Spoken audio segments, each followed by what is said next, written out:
Most cold emails die in two places, the spam folder and the human brain. I'm going to show you the 5-part script we use at Concrete to land meetings for FMCG, so fast moving consumer goods, service-based businesses, and then SaaS companies as well right now. So the things that we're going to go over is we're going to go over the 5-part skeleton. So what does that look like?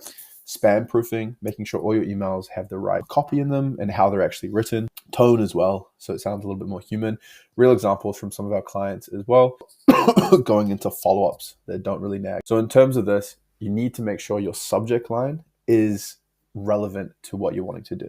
Then you're going to be following through an optional problem poke, the offer, and then a call to action, plus some sort of human opt-out. So for that, you want to be able to have the email 60 to 90 words total, one idea per sentence, plain text, no first link. So an example of this is going to be for here, idea for store velocity.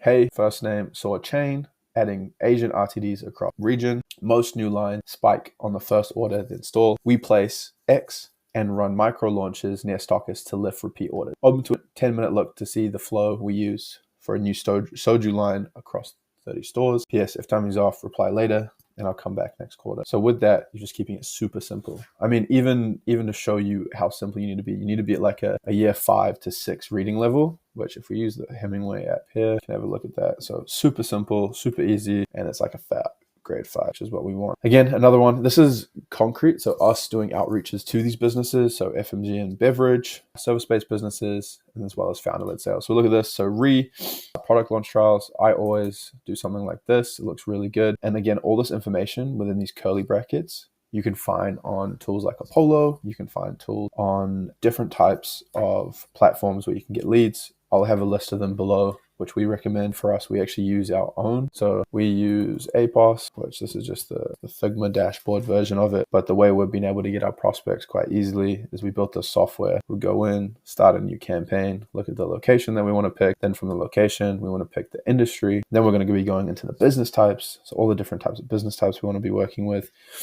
going into the information about what makes the product unique, what is the key issue that our product looks after, the call to action page, what's special about it, and then coming up with a summary. And then from there, we just book in and we look at everything in there. So we have a customer success manager that manages and looks after the campaign. We also look into finding all the businesses. So we go region by region and also postcode by postcode. And then from there, once it's found the prospects, we write all the different touch points of the email to complete the process. Meaning we can look at this campaign here, see which sequence they're on, how many emails have been sent to them so far, and then also all the contact details. So for example, we look at John Smith, which is just some trial data. We see all the emails here. We also see the details about them as well as what stage they're on too.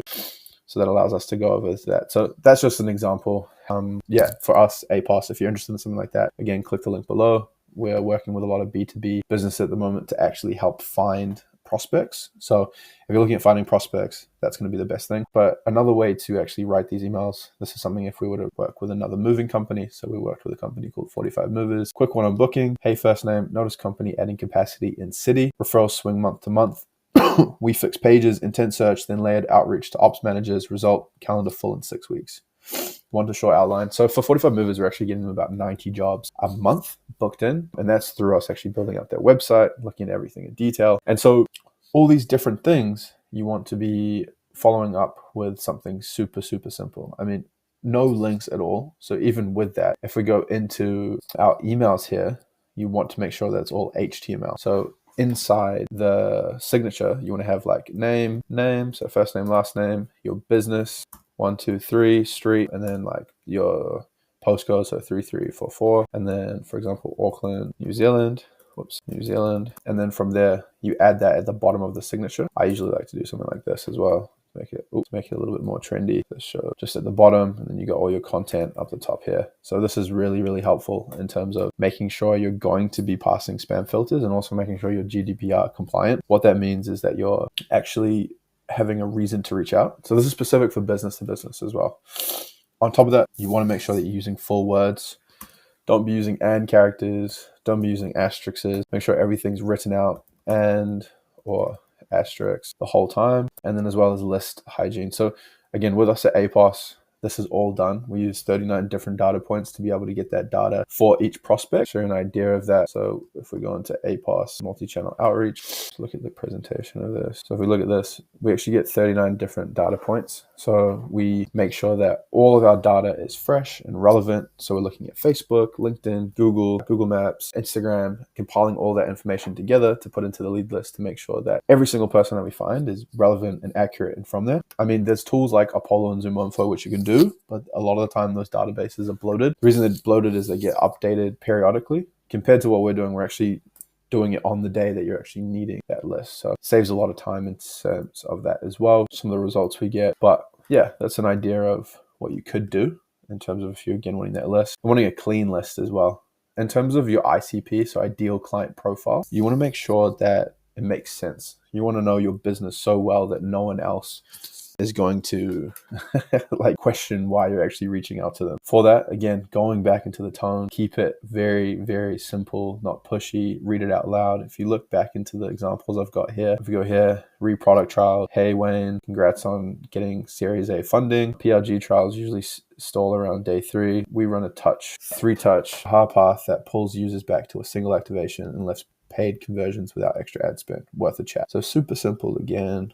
Want the short outline, and then again allowing some room for like to breathe for them. If time is off, reply later and I'll circle back. So a lot of the things that we have, we make sure that they're clear, they're different.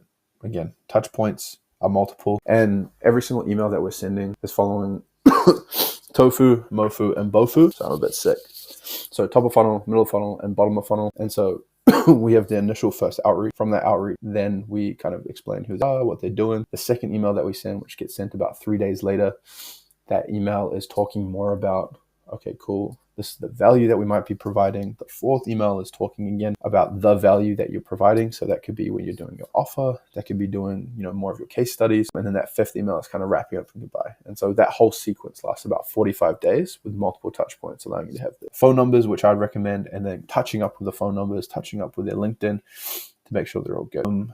So again, you want to make sure that each follow-up is relevant. You don't want to just be putting way too much information in the first email, and then someone might only see that third email and go, oh, what are you checking in on? You want to be making sure each email has enough amount of information for that ICP that makes sense to them. Yeah. Again, a lot of templates I would recommend. I can add in below. But yeah, the next thing, and yeah, I hope that helps. Just something short. Again, a little bit sick, so wanted to just put something out here in the meantime. But yeah, let me know if this works. If it doesn't, all good. It's just the first kind of video I wanted to put out there for everyone.